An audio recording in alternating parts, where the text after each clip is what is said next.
Steve, I need to tell you that you recently changed my life. Oh, okay. Well, thank you. What? I don't know why I'm taking credit for this. Well, Thank yeah, you, and you don't but know. It could be for the worse, not I for don't the know what it better was. It could necessarily. be. So, It could be terrible. yeah. Tell No, me. no, you had mentioned to me that you had recently purchased some legal notepads of paper to have I on your did. desk to take notes. And this was, I think, an outgrowth of your exploration of the Getting Things Done method by David Allen. Because you were like, you were labeling these notepads, and, like putting them full. I was obsessed. Oh, Anyway. Yep. You kind of inspired me because as I work with my clients, I find that I like to take notes on kind of key things, key moments of our conversation. And I've been doing that digitally on my keyboard, and it just feels kind of, I don't know, kind of dirty, kind of distracting because you can hear my keyboard probably like clickety clacking in the background, and like, I don't know, it's kind of disruptive. So I, based on your inspiration, recently purchased a paper notepad. I don't even know if do we need to specify paper now? Like, it's not digital. It's a real notepad. thing. I mean, you are differentiating the digital notes from the physical notes. So, and I've been using it during my coaching sessions, and I feel like it has seriously made a difference. It could be all in my head. I'm not sure, but like, there's something about them being able to see me like putting my head down. They know I have a pen in my hand, and I'm just like, they can tell I'm taking a note. I'm paying attention to what they're saying. And actually I am like better, I think, than I was trying to do it digitally, because when I was doing it digitally, I was always kind of like self-conscious about the fact that I was taking a note and how that would be perceived. And now I'm not. I'm like all in. So, are you writing down different things than you did before? I think that's a good question. I'd have to like look back at my notes and see, but it feels different. Like, and because it's paper and pen instead of like typing, I'm also able to like circle and like star things. Like, instead of just having like a block of notes. Yeah. Right. I can be like, this is out of all these things that I'm just kind of jotted down, this, and this, or like the action items, or like the thing I want to circle, see if I can circle our conversation back toward in a few minutes, that kind of thing. Yeah, I like that too. And you could just like over on the margin, like, here's a term that I need to look up, or don't forget about this date or something. Like, yep. I find when I'm in like a word processor sort of structure that I think differently than when I can just write anywhere on the page and draw and circle and underline and highlight things and all that. I agree. And it's kind of much to my chagrin because I love digital and I love being paperless. But in this particular use case, paper is serving me much, much better. So thank you for the inspiration on that. You're welcome. So after you are done writing the note, what do you do with the paper? So far, I've just been keeping it on the paper with the exception of action items, which would then go into my digital action lists. However, I've been thinking about transferring the pertinent information into my CRM. I haven't done this yet, but I'm thinking about it because it would be nice to have a record of like the key takeaways maybe from each conversation that's actually permanently preserved on the client record, if that makes sense. Yeah, that's kind of what I do as well. Like, it adds an extra step, but I like the extra processing of like, I just got all the ideas out on the paper and then I come through afterward, whether that's right after or I tear this out and throw it in the inbox and process it later, that I'm going through it again to say, okay, here's the action item. Here's exactly what needs to happen for this project to be complete. That goes into Todoist. Here are the salient parts that I want to preserve in the client file, and then the rest of it can just get shredded. Yeah. Or maybe I take the notes and file it if I think I would still want the paper for something else in the future. Right. Kind of depends. That's cool. Yeah. But there are calls where I'm on like everything on the notes was action items, and I'll just tear out the page and put it in the inbox and say, log all of these as tasks. And then I throw away the paper when it's done. That's cool. So it's like it's a new. I was going to say it's a new and unique capturing method, new to us digital natives, I guess. I don't know. It's not new. It's paper and pen, but new in this setting, I guess, to the way that I work. Yeah. Great. Legal pads, 10 out of 10. Yes. Would recommend.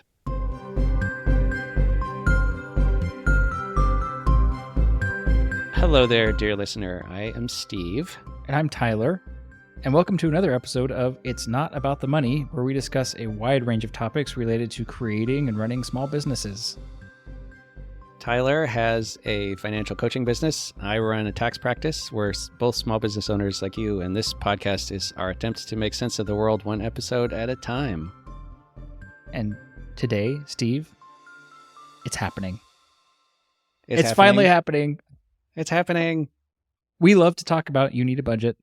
And so we went and did a book club episode about the book You Need a Budget by Jesse Mecham.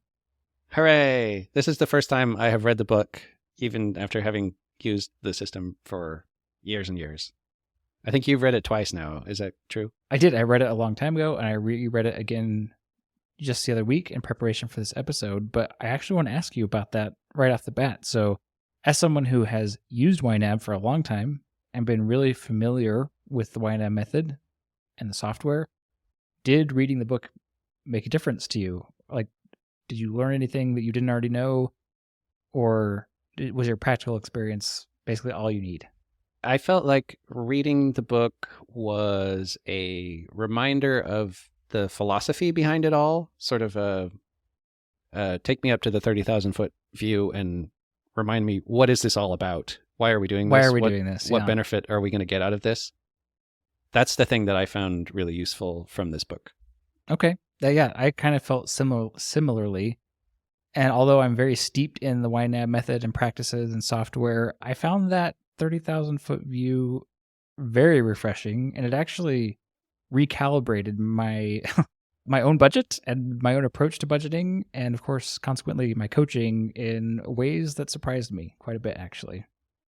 Oh, interesting. Okay, because I remember feeling kind of called out by this one quote of like, "You're overdoing it when you obsess over your budget. Check it several times a day and talk about it to anyone who will give you an ear. Oh. It's great that you're really into your budget. It's a thing of beauty, I know, but try to keep it from consuming you. Check in every few days, make sure you're staying on track, then go on living your life." I don't think that applies to us. Come on.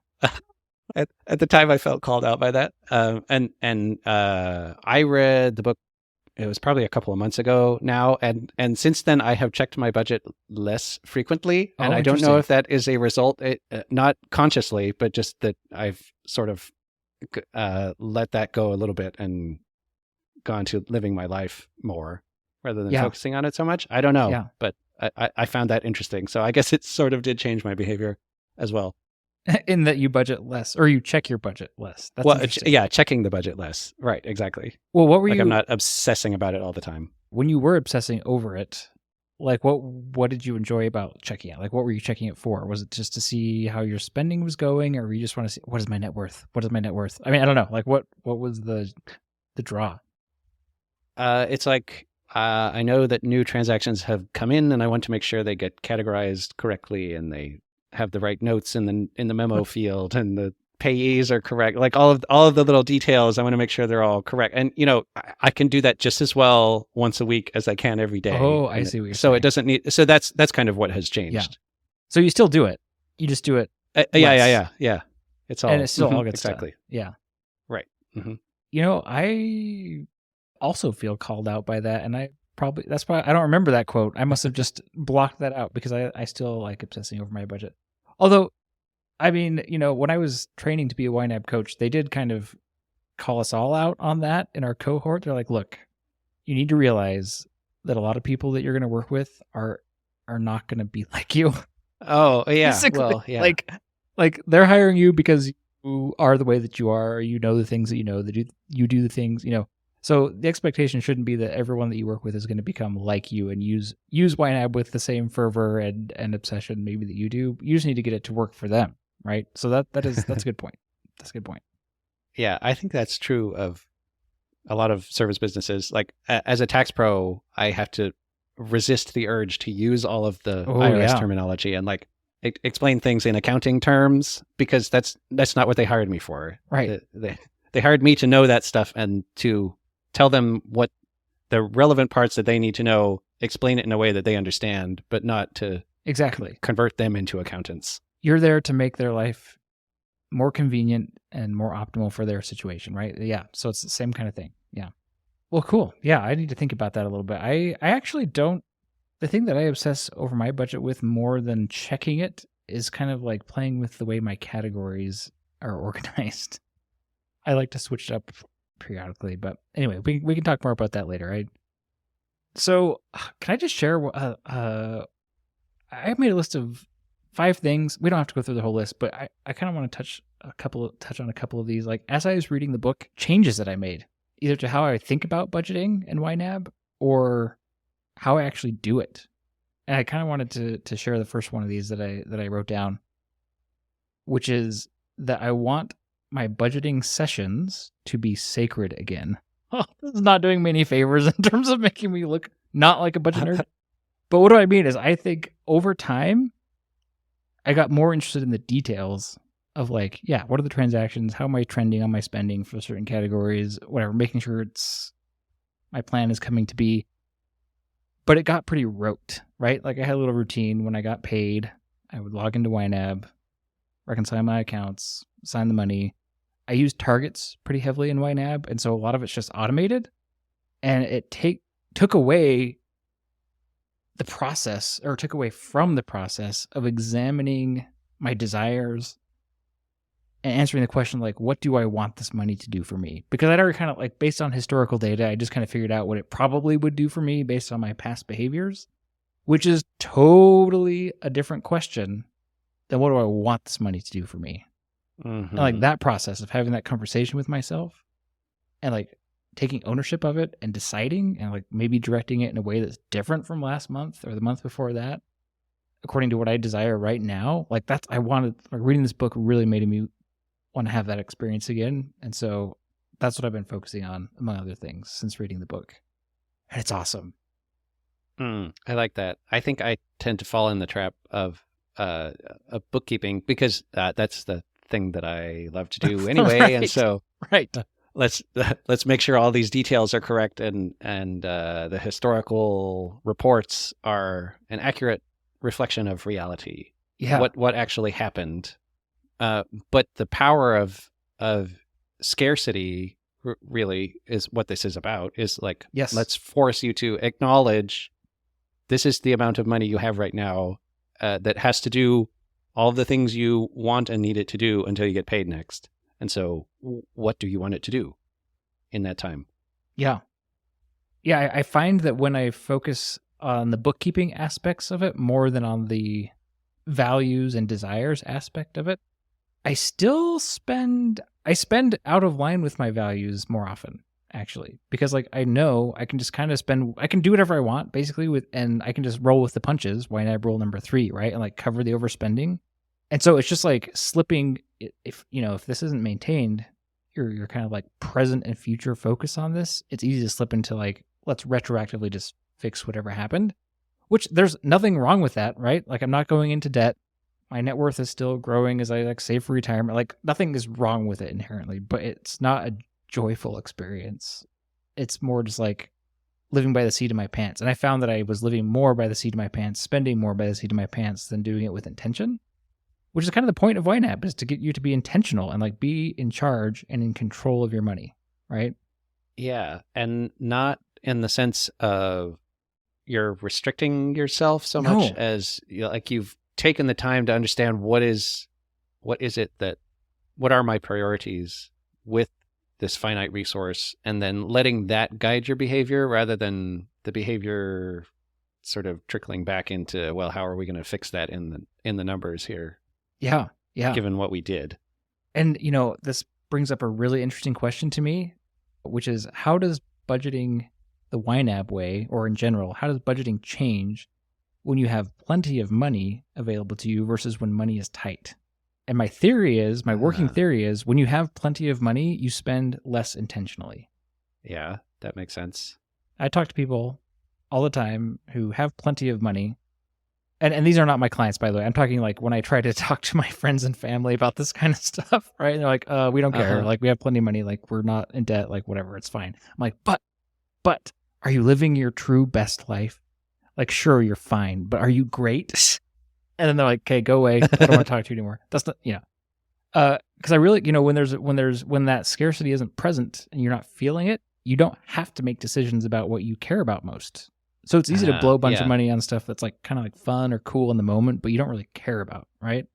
And like the more margin you have in your life and the more money you have available that above like meeting your basic needs, the easier I feel it is, in my observation, to just like not be intentional about it. Kind of just do whatever feels good in the moment, which is not inherently bad.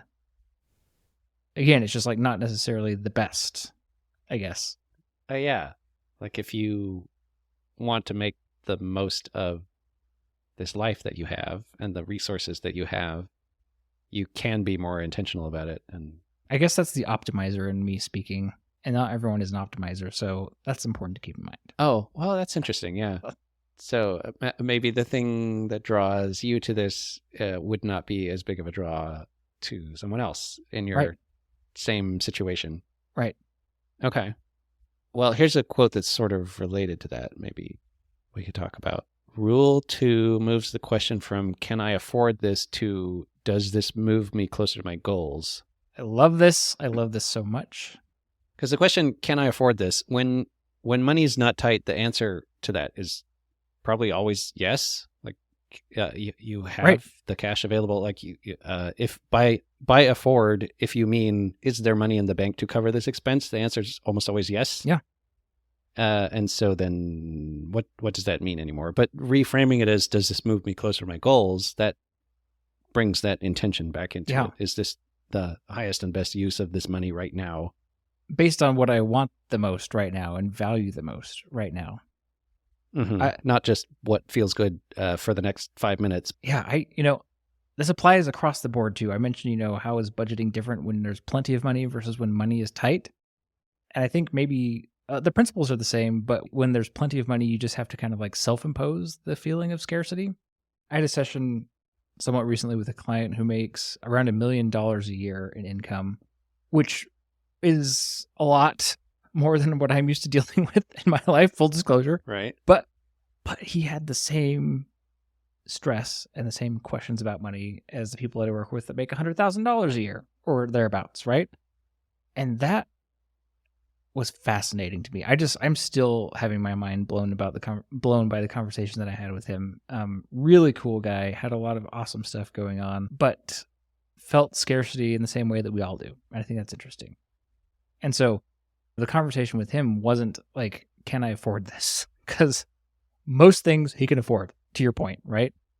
Mm-hmm. But he and his wife had a desire to become homeowners, and they live in a kind of expensive area.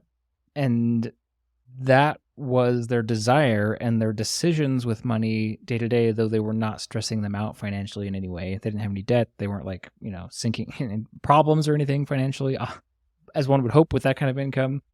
But like they were not getting any closer to being able to own a home in the neighborhood where they wanted to live. Interesting. Yeah. But they could easily afford it if they just like figured out that was their goal and then applied their money to that goal. They could afford a home very easily, very soon. They just hadn't figured that out yet. Yeah. It just takes some self-imposed discipline of, I want to focus on this thing right now instead of just kind of letting life happen. Yeah. Fascinating. So I'm going to just continue on my tirade here and tell you what I changed about how I budget based on the reading of this book. And this is something, these are things that I used to do actually, and I got away from with additional experience and whatever. And now I'm going back kind of like to the roots, right? So one of the things kind of reminds me of our episodes about getting things done. Yes. You reread that book and then sort of went back to the basics on that system. Maybe this is just a thing we need to do with these systems. I totally agree. Because like periodically, the laws of thermodynamics apparently apply to these systems just as much as they do to the physical universe, perhaps, right? So like, you bring some order, you create some order out of the chaos, and then life happens and it kind of just devolves until you kind of like bring it back in line. So one of the things that I was doing most recently is I arranged my budget categories by, I don't know what you want to call it, domain, sort of. So like I had a group of budget categories related to owning a home, a different group related to owning a vehicle, owning a dog.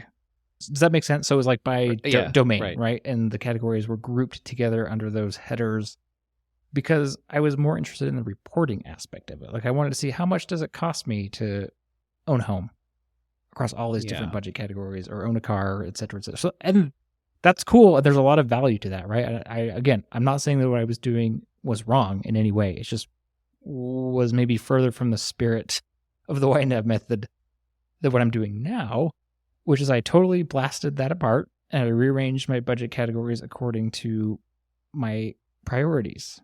And some things related to owning a home are higher priorities, such as paying the mortgage, than other things like having my home smell good because I have a subscription to a scent diffuser, for example, right? Like, oh, really? There's definitely different. There's a whole spectrum of priorities even within those domain topics, if that makes sense.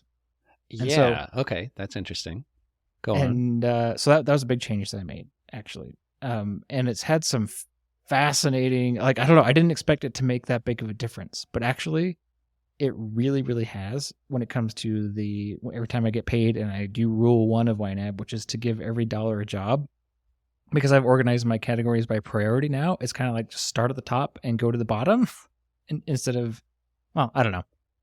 That's more of a logistical thing. Well, yeah, but it makes it very clear, like the important things are at the top and they need to get funded first. And then if there's money left over, then we can do the less important things. Yeah. And because I've been doing the YNAB method for so long, I'm in a place where I'm several months ahead in my finances instead of behind. So I like when new money comes into me, it's like it's easy for me to budget towards the future things. But because I use targets so heavily and become ahead, like these are all like good problems to have, don't get me wrong, but I was relying way too much on just automating it by the targets that I had set, which like removes any thought. It removes asking myself, like, what do I want this money to do for me before I get paid again? I guess I like pre-answered that question with the targets, but I wasn't making any live decisions. And what a consequence of that is that I wasn't making big progress on my big financial goals because I'd been using targets for every category. Like all of my money was spoken for according to the targets that I'd set. So there wasn't much extra money, if that makes sense, to put towards like a new, fun, exciting goal that really rolls my socks up and down and gets me excited. Like a specific, like, so I was like, for example, I was setting aside $100 a month towards travel because like I know that sometimes I want to travel. And it would be nice to have some money in that category when the urge strikes, I guess, or like when I feel like travel. But I'm finding it much more useful to be like, I want to visit my friend so-and-so in this state, and it's going to cost about this much money. And I can allocate money to that goal way faster than $100 a month and get it completed way faster if it's a higher priority. This sounds so basic, but like, I don't know. Does that make sense at all? Am I going crazy here? It does. Yeah. That makes me wonder on my personal fund money budget, which we talked about. There's the family budget. Which layer? There's the daybreak tax budget, and there's the fund money budget, which is just mine to do whatever I want with, kind of thing. I do have it where everything has a target, and that covers almost all of the dollars that come in every month to that budget. Which is, we must say, very convenient and easy. It is. And nice. Yeah. So I get it transfers in like every 2 weeks, and I just go into the next month and say, automate whatever the button's called. Auto assign. And it just fills in as far as it can. And then when the next one comes in, I click the button again and it fills in all the rest of them. And then that month is ready before the month starts, kind of thing. Yep. But this gives me something to think about, of that if every dollar is already spoken for, then so maybe I've just already answered the question of what do I want the money to do when I set the targets. Right. But so maybe that's okay. I don't know. Yes, it is okay. And there's not a right or wrong way to do this, but it's a trade-off, right? And so what you're trading off for the convenience of having your budget like template basically preset and automated, what you're trading away is maybe some of the empowerment and excitement that you get from kind of making shorter term decisions about what how to like concentrate your focus basically of what you want your money to do. Okay. Yes, that's a great way to say it. Because it is not quite as exciting as it was before I had all the targets set up. When it's like, well, I got this money and I don't know how far it's going to go. Let's see what we can do with it. Yeah. And it was, and now it's like, well, and the amount coming in will cover all of these things. I don't have to think about it. Yes. But then, then it's not. I don't get that little thrill of like, hey, I thought about what I want this money to do now. I thought about it again, and I've decided this, and I'm happy with that. Yeah. Sort of thing. Well, it's kind of like, the way it sounds like we were both kind of on a similar track before reading this book for a long time, which is kind of basically we'd been doing YNAB long enough that we had a really good sense of our true expenses, which is a big part of the YNAB method, right? It's like basically what that means is you look at all the expenses that could occur throughout the year that are irregular, but that you need to be saving up for, and you basically make everything a monthly expense. You divide all your large irregular expenses into monthly bills, basically, right? So the money is always there when it's due. It's great.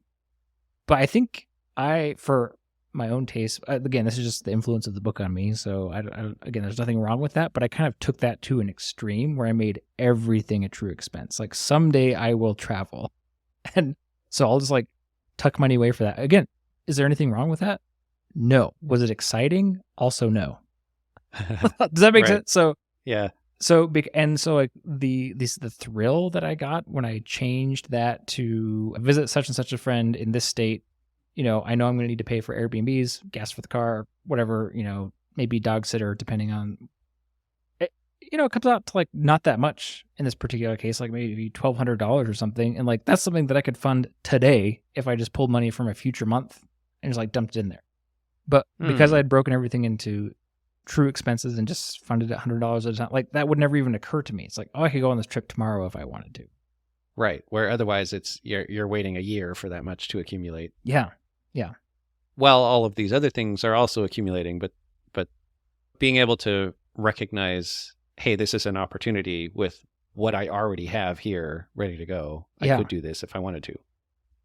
That's empowering. I think it's empowering. I think it's more flexible. It's like not what people think of typically when they think about budgeting, which is why a lot of people hate budgeting, is because it's boring and tedious and bookkeeping. Sorry. I mean, I know you and I both like bookkeeping, so it's okay. I love bookkeeping. But like bookkeeping, I would argue is not budgeting. It's different. And the YNAB book and the YNAB method are making the argument that budgeting isn't tracking your money. Budgeting is actually making decisions about what you want the money that you have right now to do, and that those decisions should align with what you care about and what you're excited about. So kind of by definition, it should be exciting and interesting because it's what you want to do. Yeah. The difference in timeline is bookkeeping is backward looking. What happened in the past? Let's record that accurately and get reporting on it. But budgeting in this sense is the exciting, forward looking, what do I want to do with this stuff? Yeah. Yep. And another thing that I noticed when I arranged my categories by priority instead of by topic cluster or whatever you want to call it, it freed up so much money in my budget because now once I have my top, like, I guess you could say, what do they call the top priorities in YNAB? Like your obligations, right? Like the things that you have to pay for, or like you get kicked out of your house, or like your electricity gets turned off, or like, like food, shelter, clothing, mortgage, transportation, insurance. Those things, right? Those are like your obligations. Once you know that those are covered, actually everything else is like totally up to you, really. And I don't know because I had been so regimented about making everything a true expense. I was basically maxing out my entire monthly income on all my so-called true expenses, with very little wiggle room on top of that to like do fun stuff with. Now, a much higher percentage of my income I use the word fun kind of like very loosely here because a lot of it still is like necessary, but with varying degrees, like the scent diffusers or whatever, right? Like I could stop that anytime. I don't need that. That's unimportant, but it's fun. Yeah. So one other thing that I started doing that I had stopped doing is I started budgeting for future months again. So I don't know if that means anything to you, Steve, but it's kind of part of Rule 4 in YNAB, which they call age your money, which is just, basically as you spend less than you make over a long period of time, you get to keep your money for longer before you have to spend it, right? Right. And if you lost your income now, you have a longer runway before the money runs out. Yeah.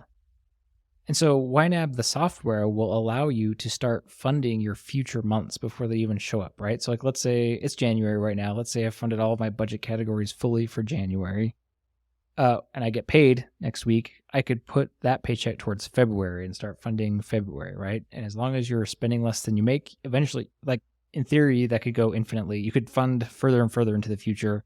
The age of your money would get older and older. Mm-hmm. Anyway, I had stopped budgeting the money, like specifically assigning it to future months, and I'd put it into a kind of a holding category that's like next month. And I just like put all my extra money in there. And it was kind of serving also as my emergency fund. And, you know, whether or not to have an emergency fund category in YNAB is like a whole different topic for a different day. And it really does, again, there's no right or wrong way. But I struggled. I spend my emergency fund, okay? I'm just going to say it. If I have a fund that's called emergency fund and then I want to do something cool, I just do. And it's a problem. It's not the biggest problem in the world, but it's a problem, right? I guess I'm rolling with the punches in a very liberal way at that point. But there was a quote in Rule 2 about how if you have like a name on the category, it's a lot easier not to plunder that one when something comes up. Yeah. Like my Christmas budget is this way. Like that money is set aside for Christmas because I know we are going to spend it for Christmas, and so I want to make sure it is there by the time Christmas rolls around. So I almost never pull anything out of Christmas. Because do you really want to steal from your children? Right? Like, do you want to take away the gifts for your child? I mean, anyway, psychologically, maybe it has that effect a little bit, but. Yeah, but when it's all in a big lump sum of emergency fund or like slush fund, you know, whatever, it's very easy to be like, well, I can pull a little bit out of here because there's still plenty in there. Yep, it'll be fine. And I can just replenish it, which is which is true. It's true, but it's so much easier to keep track of. Like, I know I pulled some out of here, but I don't know how much. Where if it's a named category and it's got a target on it, like I know exactly how much is missing out of there, and I can make a plan to put it back. Yeah. And I think if I had to summarize the net like result of all these changes we've talked about that I've made to the way I do this since rereading this book, I think it would have to be that I have freed myself up to make quicker progress on the financial goals that are most important to me. And this is a good example of that because what I'm doing right now is I am budgeting into future months, but I'm only budgeting my obligations categories in future months. So basically it is a real emergency fund in the sense that like I know that I have paid for January, February, March, and most of April right now. Like my obligations, they're budgeted for. So if I lost my income today, I'd have that. I'm good for that many months, right? I don't it's the same amount of money. The money is there behind the scenes, whether it's in one budget category called emergency fund or whether it's in all those categories in future months. But just like your example with Christmas, like it actually has had a profound effect on me psychologically to the point where like it is harder for me to steal money from my March mortgage to like do an extreme roll with the punches on an impulse purchase in January. I think that's fascinating. Oh, okay. So when you say you've funded future months, it's not like you took the entire paycheck from now and allocated it to something in the future. Like it might just be. What I'm trying to figure out is when do the non-obligation categories of future months or the current month get funded if you're funding into the future. Oh, yeah. So my rule of thumb, let's say I wanted a 3-month runway on my obligations. How I would approach that is when I get a paycheck, I would just check to see if the current month that we're in, the calendar month right now, is it fully funded completely? And then is the next calendar month funded completely? And then if yes, and I've got the obligations funded out through 3 months, then all the money that I have left to assign could be assigned to my focus goal. I don't know if that makes sense. So another way it does, yeah, to think about it is, is the current month funded fully, and is the next month funded fully? And then are my obligations funded through what? And it's arbitrary. It's going to be different for everybody, right? For me, maybe it's 3 months, maybe it's 6 months for you. Doesn't matter. Once your obligations are funded that far in the future, then the rest you can just focus into whatever category brings you the most joy at the moment. Okay, that's cool. Because I tend to be super conservative about my money and I splurge like anybody else, right?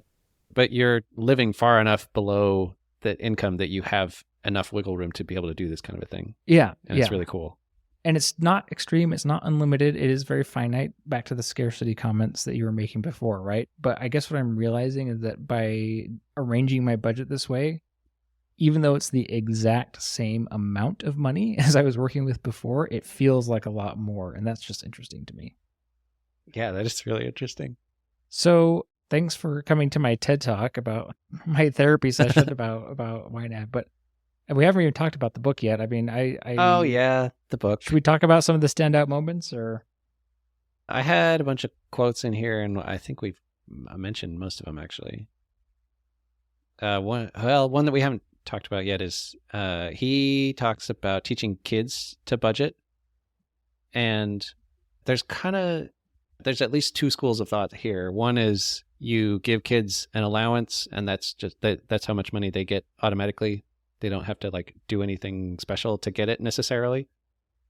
And the other is you teach kids how to work and earn money, and that's how they get their money. And then ideally, in either case, once they have the money, then they learn how to budget and spend it. Yeah. But Jesse seems to be more in the camp of like, the important part here is that they're learning what to do with the money once they have it. So give them the money and then teach them how to budget it, because you can always make more money, and most people will. Like for most of your life, you will have the capability of making more money. Yeah, you're not at the end of your earning potential yet. And so don't focus on that piece of it yet. They can figure that part out. Teach them how to budget, how to use this finite resource and what to do with it, and how to deal with the emotions that come with it, and how to plan and how to spend it well and align it with your priorities, and all those kinds of things that are so much more beneficial to learn when the stakes are low and you're young, so that when you do come into a lot of money later in your life, you know what to do with it. Yeah. So you don't turn out like one of the lottery winners, right? I guess. I mean, oh yeah, like you just suddenly get this windfall and it ruins people's lives. Yeah. You know, I don't have kids, but I found the section of this book about teaching kids about money and how to budget to be really good. I mean, if I did have kids, I would probably try to apply a lot of what he talks about in there. And I was somewhat intrigued on his stance about like allowances versus like earning, or I don't know if his stance even, but like his discussion of allowance versus like earning the money through labor, through chores or whatever. And I thought maybe I was intrigued by that because I did not have an allowance as a kid. Once I got old enough, I could do chores to earn a little bit of money for like the things that I wanted to. So maybe I was having some childhood processing as I read that. But yeah, very impressive. I think for anyone who has kids and is interested in teaching them about money, this is a great place to start. If you want a good book that's the other side of it, like teaching kids how to work to earn the money, one that I read a couple of years ago is called The Entitlement Trap by Richard and Linda Oh, I've Iyer. heard of that one. That one's really good too. It's got a system of like how to give kids ownership of things and teach them how to earn, and the responsibility that comes along with that. So I don't know. I think there's a balance here between those two ways of doing it. Yeah, that makes sense. I don't remember exactly what the YNAB book says. I feel like he wasn't like really super opinionated on this, and he, like to your point, he's more like no matter how they get the money, learning how to handle the money is more of, I think, his angle. Is that right? Yeah, I think so. He did have one quote, taking away their allowance for whatever reason is just as bad as taking away their books or their musical instruments. Keep the learning going no matter what. So I don't know if I remember the context, if it was like, don't punish them by taking away their allowance. Like they should still get the allowance. I don't think he's at all opposed to like teaching them how to earn more money. Right. So, but they should at least have, a baseline of this much money is coming in and it's your job to figure out what to do with it. Yeah. Yeah. I like that. Giving them a sense of ownership and responsibility for what to do with it. And some of the examples that he has in the book of children making choices based on the money that they have are pretty cool. Like his own kids, like what they choose to spend their money on, and like how, like, in the mind of a child, they illustrated like the principles of YNAB almost naturally once they figured out that this is how much money they had. Like, what do you want to do with it?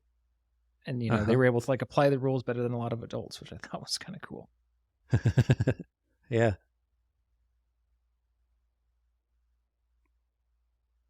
Well, it was a great book. We didn't talk much about the book, I suppose, but very useful.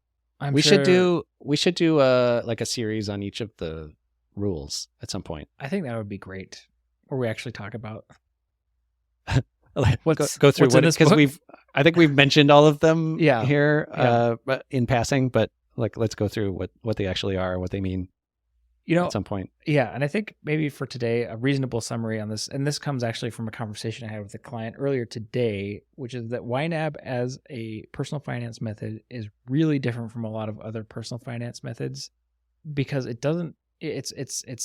agnostic really towards, whether you should pay off debt, whether you should save for this, how much you should save for retirement. Like it's really, really values focused, right? And so they have an ideology.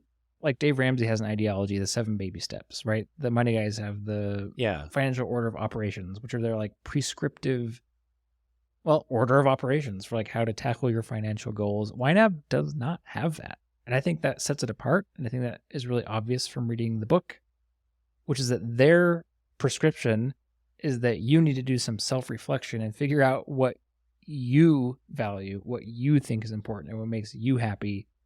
And then use your money to achieve that as a tool. And that's something that's really, I think that's kind of how I would summarize the message of the book. And so maybe you land on the same steps that Dave Ramsey does, right. Or maybe you don't. And either way, that's fine. It's your money. You are the one in charge of deciding what to do with it. Yep. Cool. Yeah, I hadn't thought about it that way. It's a process, but not prescriptive. It's not an ideology. Well, no, I think it is. It's just that the ideology is that you're the best person to make the decisions about your own money, right? Okay. Yeah, and it's giving you a set of tools for how to figure that out, how to make those decisions. Like Morgan Housel in the Psychology of Money is big on people don't make money decisions because they're stupid. They make it because that's what they thought was best. That's what they thought was rational at the time. Yeah. And maybe you need some calibration there of what that should be so that it aligns with your values. And this is one way to get there. Yep. Well, if you want more YNAB content, email us. Subscribe. hello@notaboutmoney. Yeah. Subscribe. No. There's plenty more where this came from. Yeah, I'm sure we'll be discussing these principles in the future as we tackle, they apply to so many things. And we like them, and they're good rules to live by. So, yeah, it's kind of fun to do it.